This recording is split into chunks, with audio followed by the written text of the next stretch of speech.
नमस्कार मित्रों, मेरा नाम है आदित्य। आप देख रहे हैं एडवोकेट आदित्य यूट्यूब चैनल।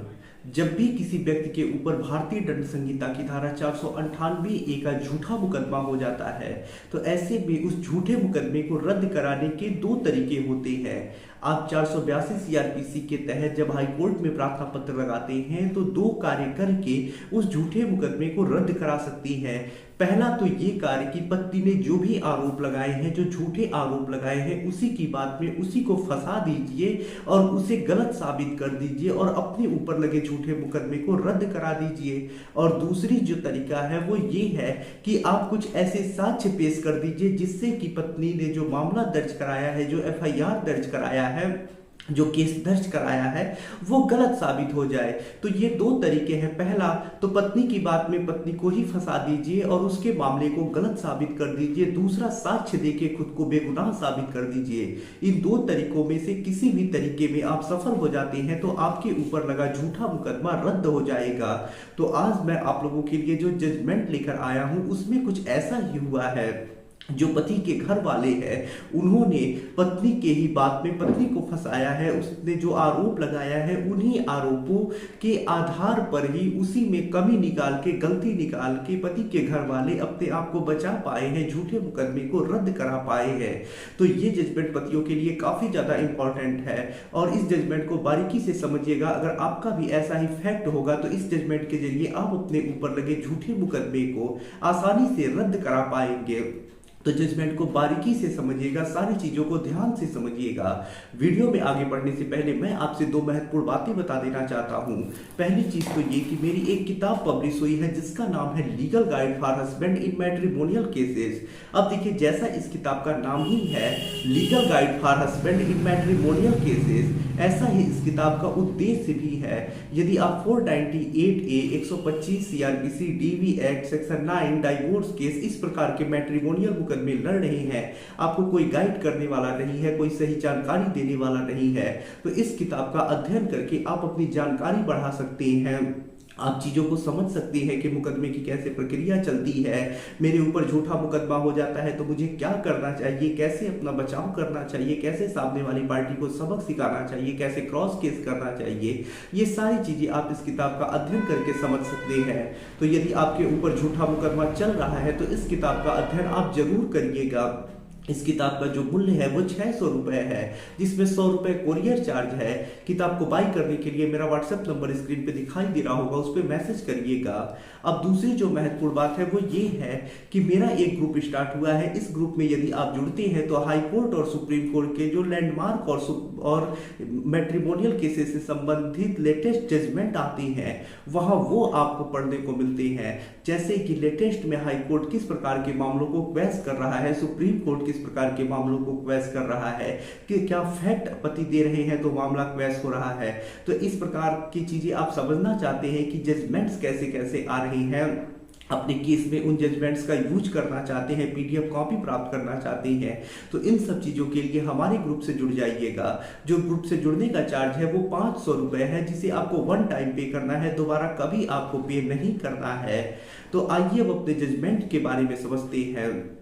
तो देखिए, जो ये जजमेंट है वो कर्नाटका हाई कोर्ट के द्वारा आया हुआ एक महत्वपूर्ण जजमेंट है और ये जजमेंट संगमेश उर्फ Sangappa versus state of Karnataka के केस में आया है।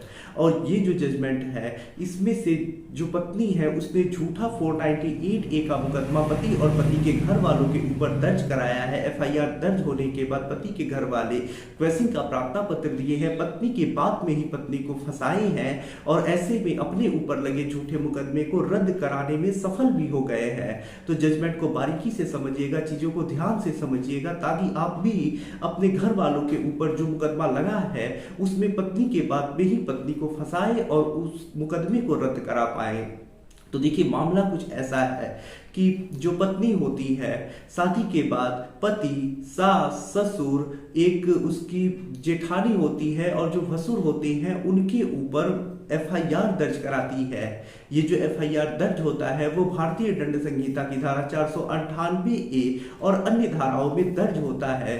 पत्नी उस मामले में आरोप लगाती है कि जो पति है उसके रिश्तेदार हैं, उन्होंने उसे मानसिक और शारीरिक रूप से प्रताड़ित किया, परेशान किया, दहेज की मांग की, इस प्रकार के बहुत सारे आरोप लगाती है और इन सब आरोपों के आधार पे मामला दर्ज होता है, एफआईआर दर्ज होता है। एफआईआर दर्ज होने के बाद जो इस मामले के अभियुक्त नंबर 4 और 5 हैं, यानी जो जेठानी और भसुर हैं, वो लोग मामले को रद्द कराने के लिए कर्नाटका हाई कोर्ट में क्वेश्चन का प्रार्थना पत्र लगाती है। तो यानी यहाँ जो प्रार्थना पत्र लगाया गया है वो अभियुक्त संख्या 4 और 5 के द्वारा लगाया गया है और इसी में जजमेंट आया है। तो ये जजमेंट महत्वपूर्ण है, आपके घर वालों के ऊपर, रिश्तेदारों के ऊपर मामला दर्ज है, तो जजमेंट के सहारे, इस तरीके के सहारे मामले को रद्द कराने में आप भी सफल हो सकते हैं। तो जब उनके द्वारा ये क्वेश्चन का प्रार्थना पत्र हाई कोर्ट में लगाया जाता है तो उनके द्वारा ये तर्क दिया जाता है कि वो लोग जहां पत्नी अपराध दिखा रही है कि जिस घर में अपराध हुआ उस घर में रहते ही नहीं थे, कहीं बाहर रहते थे। अन्य तर्क ये दिया जाता है कि सामान्य किस्म के आरोप लगे हैं, सर्वव्यापी आरोप लगे हैं, उन्हें झूठा फंसाया गया है। साथ ही साथ जो सबसे महत्वपूर्ण तर्क दिया जाता है वो ये दिया जाता है कि पत्नी ने कहीं ये स्पष्ट ही नहीं किया है कि वो लोग जो अपराध पत्नी दिखा रही है उसमें किस प्रकार से शामिल थे, कैसे शामिल थे, उन्होंने क्या किया, इस प्रकार का कोई उल्लेख पत्नी ने नहीं किया है। सिर्फ सामान्य आरोप लगा दिए हैं कि सबने मिलकर उसे मानसिक शारीरिक रूप से प्रताड़ित किया। तो यहां तक यही दिया जाता है कि जब उनके ऊपर सामान्य किस्म के आरोप लगे हैं तो ऐसा मामला चलाए जाने योग्य है ही नहीं, उन्हें फंसाया गया है। हाईकोर्ट भी जब मामले को देखता है तो यही कहता है कि जो भी ये आवेदन करता है, यानी अभियुक्त संख्या 4 और 5 है, उनके ऊपर जो आरोप लगे हैं सामान्य किस्म के आरोप है, सर्वव्यापी आरोप है और पत्नी ने उल्लेख ही नहीं किया है कि कैसे, किस प्रकार से उन्होंने इस अपराध में शामिल थे, क्या किया, क्या नहीं किया, इसका कोई उल्लेख नहीं है। सिर्फ ये कह देने से कि इन लोगों ने मिलकर मुझे शारीरिक मानसिक रूप से प्रताड़ित किया, परेशान किया, तो ऐसे में 498A का केस नहीं चलाया जा सकता है और ऐसे में हाई कोर्ट इस मामले को रद्द कर देता है।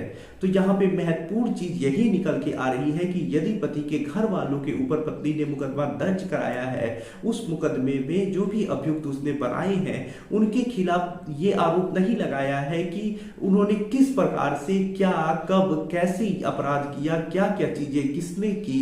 जैसे पति ने गाली दिया, जो सास थी उसने मारा पीटा, जो भाभी थी उन्होंने ताने मारे, जो भसुर थे उन्होंने गालियां दी, इस प्रकार का अपराध का उल्लेख नहीं है। अलग अलग चीजें नहीं बताई गई हैं कि किसने कैसे किया, क्या क्या अपराध किया, इस प्रकार का उल्लेख नहीं है। तो इस प्रकार का मामला रद्द हो सकता है। ये बहुत महत्वपूर्ण एक गाइडलाइन है, समझिए, दिशा निर्देश है और ये दिशा निर्देश सुप्रीम कोर्ट भी देता है।